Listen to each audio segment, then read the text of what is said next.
Bienvenue dans le podcast de l'Office de tourisme du lac d'Annecy, l'escapade sonore annécienne qui vous donne rendez-vous avec les guides conférenciers de notre ville pour mieux connaître l'histoire de notre territoire et ses visites guidées. Comment parler d'Annecy sans parler de sa vieille ville ? Entre canaux, monuments et personnalités emblématiques, le centre historique d'Annecy invite ses visiteurs à une déambulation dans les couloirs du temps.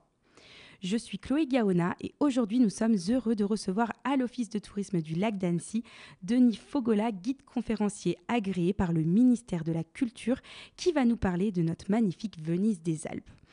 Bonjour Denis, je te remercie d'être avec nous. Je te laisse te présenter à nos auditeurs. Oui, bonjour Chloé, je suis très heureux d'être là. Alors effectivement, moi je suis un guide conférencier, donc agréé depuis 1992, à savoir que la ville d'Annecy a reçu le label Ville d'art et d'histoire en 2004, et donc tous les guides qui travaillent à Annecy sont forcément un agrément du ministère de la Culture. Ok, alors pour commencer, est-ce que tu peux nous parler de la petite rivière qui traverse la vieille ville ?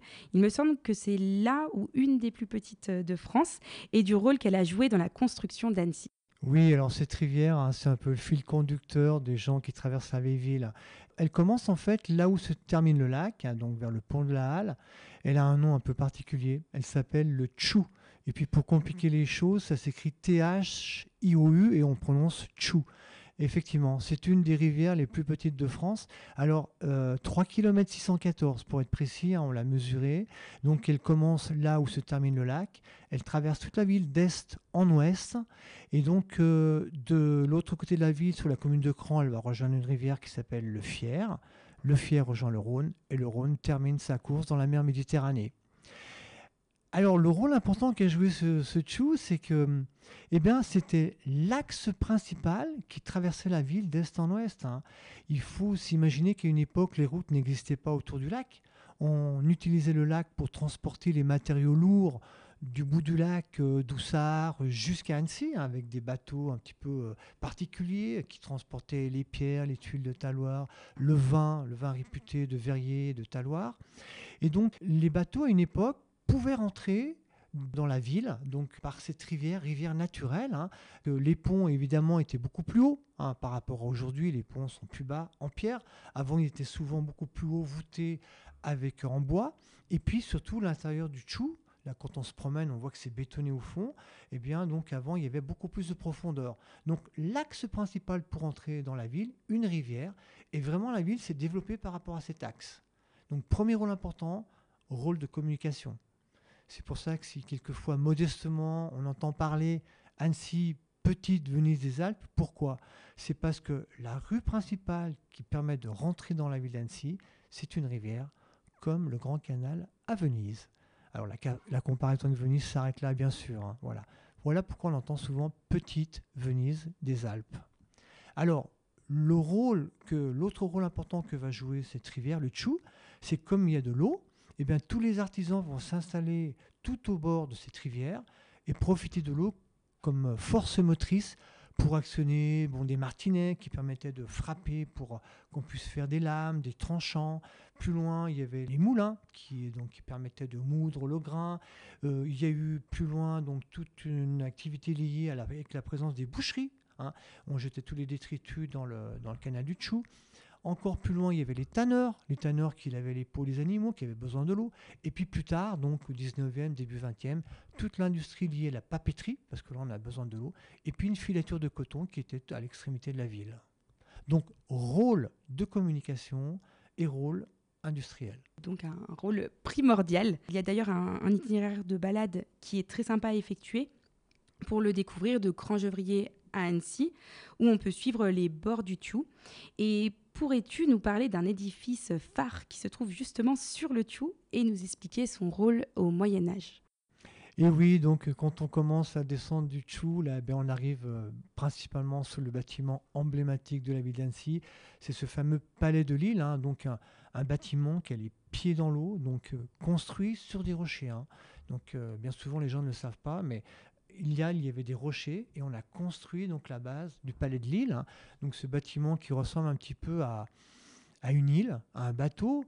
Et quand on est sur le pont Perrière, on voit la pointe. Donc, alors ce bâtiment, donc, c'est un bâtiment du Moyen-Âge, déjà un des bâtiments les plus anciens de la ville d'Annecy, et deux rôles importants, prison du XIIIe au XIXe siècle, et même durant la dernière guerre mondiale, il retrouve son rôle de prison en 1944, lorsque l'armée allemande est venue éradiquer la résistance au plateau des Glières. Et puis un autre rôle important du XVIe au XIXe siècle, c'est palais de justice. Voilà. Après d'autres rôles annexes, mais qui n'ont pas duré extrêmement longtemps. Et puis ce bâtiment, il a été sauvé in extremis de la destruction, classé monument historique en 1900, restauré aujourd'hui. Et aujourd'hui, c'est un musée. Donc, plus spécialement, on appelle ça un SIAP. Un SIAP, c'est un sigle qui veut dire un centre d'interprétation de l'architecture et du patrimoine. À l'intérieur, il y a des choses très intéressantes à visiter. Un passé riche qui lui confère une place spéciale dans la vieille ville et qui en a fait aussi par sa beauté un des monuments les plus photographiés de France, il me semble. Exactement, d'ailleurs c'est l'emblème de la ville d'Annecy. Quand les touristes rentrent chez eux, ils tapent sur l'ordinateur Annecy, ils voient souvent donc ce palais de Lille qui est un peu l'emblème. Donc voilà, une île, comme l'île de la Cité à Paris, sauf que si on est à Annecy, c'est beaucoup plus petit. Mais voilà, donc une île avec une espèce de bateau qui est planté carrément au niveau du Tchou. Et aussi, lorsqu'on se promène dans le centre historique, on découvre beaucoup d'églises. Est-ce que tu peux nous préciser pourquoi ? Ça, c'est une très bonne question, parce qu'à Annecy, effectivement, les gens sont surpris sur un secteur assez restreint de trouver 4 églises extrêmement importantes et très belles à visiter, toutes différentes les unes des autres. Saint-Maurice, Saint-François de Sales, la cathédrale Saint-Pierre et Notre-Dame de Liesse. Alors pourquoi donc ces 4 églises sont là, mais il y en a d'autres, mais pourquoi on a eu beaucoup l'église donc au Moyen-Âge et plus tard, c'est parce que nous sommes tout proche de Genève. Genève, ça se situe à peu près à 40 km d'Annecy, mettons avec l'autoroute moderne, donc on y est vite. Et avant, notre évêque dépendait du diocèse de Genève. On avait notre diocèse, c'était l'évêque de Genève. Et puis donc l'Église catholique va subir la crise. Et, à une époque, au début XVIe siècle, va se développer beaucoup l'Église réformée. Et à Genève va arriver un des grands docteurs de l'Église réformée, c'est Jean Calvin, en 1536 pour être précis. Et il impose la réforme. Et en même temps, il va chasser l'évêque de l'Église catholique. Il va venir en exil à Annecy. Donc non seulement Annecy va accueillir le prince-évêque de Genève en exil chassé par Calvin, mais tous les couvents catholiques qui étaient dans la ville de Genève ou de la grande périphérie vont fuir la réforme et venir s'installer à Annecy. Et Annecy, modestement, au XVIe siècle, on la surnommait la petite Rome des Alpes. Voilà. Ça, c'est une des premières raisons. Et puis la deuxième des raisons, on en parlera plus tard, mais un des plus grands hommes qui a vécu à Annecy, par son rayonnement qui a largement dépassé la région Rhône-Alpes, voire même la France, c'est Saint François de Sales, un homme de l'Église catholique. Très intéressant, des églises qui portent donc bien des histoires en leurs murs. Et puis justement, tu nous parlais de ces grands hommes qui ont marqué la ville. Est-ce que tu peux nous en dire plus à leur sujet ? Bien sûr. Alors, tout à l'heure, j'ai parlé de Genève. On est proche de Genève. On a énormément de liens historiques avec Genève, aujourd'hui économiques, bien sûr. Alors, historique, Genève, bon, j'ai déjà un tout petit peu abordé Jean Calvin, mais ça me donne l'occasion de parler de Saint François de Sales. Donc, Saint François de Sales, c'est vraiment un très grand homme qui est né donc tout près d'Annecy, à Thoran-l'Aiguilière, en 1567, et il va mourir en 1122. En fait, Saint François de Sales, quand on regarde, il avait une toute petite vie, 55 ans, parce que c'était quelqu'un qui travaillait énormément et après, il avait une santé aussi un peu fragile. Et comme c'était le premier garçon d'une famille noble, puisque son père c'était le comte Roussy de Sales, eh bien à l'époque c'était comme ça, donc son père va lui choisir une dame à épouser, et sauf que lui il ne veut pas se marier, il veut rester célibataire, il veut continuer ses études de théologie, donc il va partir à Paris pour apprendre la théologie, pour faire plaisir à son père, parce qu'il était un petit peu en conflit avec l'autorité parentale. Il va entreprendre des études pour devenir un juriste. Donc il va aller à Padoue, dans la fameuse université de Padoue. Il revient à Annecy, il va être nommé prêtre, évêque, et François de Sales va fonder un ordre religieux mondialement connu encore aujourd'hui avec Sainte Jeanne de Chantal. Il va le fonder le 6 juin 1610, c'est l'ordre de la Visitation. Alors, Saint François de Sales, je vais faire un petit résumé parce qu'on pourra en parler pendant 3 heures, tellement il y aura des choses à dire. Mais c'est un grand homme, un très grand prédicateur, quelqu'un qui parlait extrêmement bien. Il parlait beaucoup de l'improvidence, il parlait de l'amour, le grand amour avec un A majuscule. Il disait souvent dans la vie, il faut toujours faire les choses avec amour.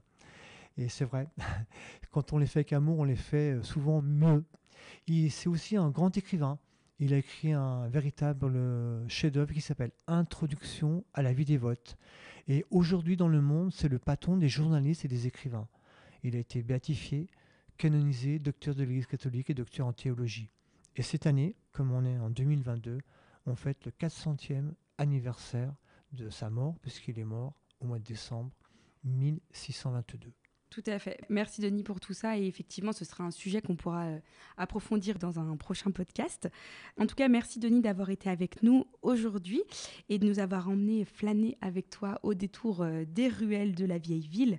On laisse nos auditeurs pouvoir en découvrir tous ces secrets lors d'une visite guidée avec toi ou un autre guide. Les billets sont en vente à l'office de tourisme le jour de la visite guidée au tarif de 6,50 € et c'est gratuit pour les moins de 12 ans. On vous conseille cependant de vous renseigner un petit peu en amont car les fréquences de visite ne sont pas les mêmes selon les différentes périodes de l'année. Vous trouverez toutes les infos sur notre site internet ou par téléphone. Est-ce que Denis, tu souhaites ajouter quelque chose ? Oui, je voulais juste rajouter quelque chose parce que quand on parle des grands hommes, bon, j'ai parlé de Saint-François de Sales, mais il y en a d'autres, mais je vais juste te dire un tout petit mot parce que Jean-Jacques Rousseau, voilà un autre lien avec Genève, puisque Jean-Jacques Rousseau, il est né à Genève, et voilà donc Jean-Jacques Rousseau, mais il y en a d'autres, des personnages importants. On pourrait parler par exemple de Sadi Carnot, parce que Sadi Carnot, à Annecy, il a fait une chose très importante, il va créer les quais et éviter que le Tchou déborde. Donc si on peut se promener sur les quais le long du Tchou, c'est grâce à Sadi Carnot qui va devenir président de la République. Voilà, donc il y en a plein d'autres. Voilà, et donc c'est pour ça que j'invite vraiment les gens à venir découvrir la ville et ses grands hommes. Il y a une visite aussi qui est dédiée à chacun de ces hommes. Exactement, voilà, donc s'il y a vraiment des gens qui sont intéressés, par exemple sur Saint-François de Sales, sur Jean-Jacques Rousseau, on fait des visites à thème, sur les canaux, sur les églises, d'autres hommes importants, l'architecture du 18e, du 19e, on a donc des visites spécialisées où là les guides ne parlent que pendant 1h30 ou 2h que du thème choisi. Super. Merci beaucoup Denis. Merci en tout cas, à toi. Merci à tous pour votre écoute et à bientôt pour un nouvel épisode. À bientôt. Merci à tous d'avoir suivi ce podcast. Si vous l'appréciez, n'hésitez pas à vous abonner, nous mettre des étoiles ou des commentaires sur votre plateforme préférée. Retrouvez l'intégralité de nos épisodes sur notre site lac-annecy.com et sur notre chaîne YouTube Lac Annecy Tourisme. À bientôt dans la destination Lac Annecy.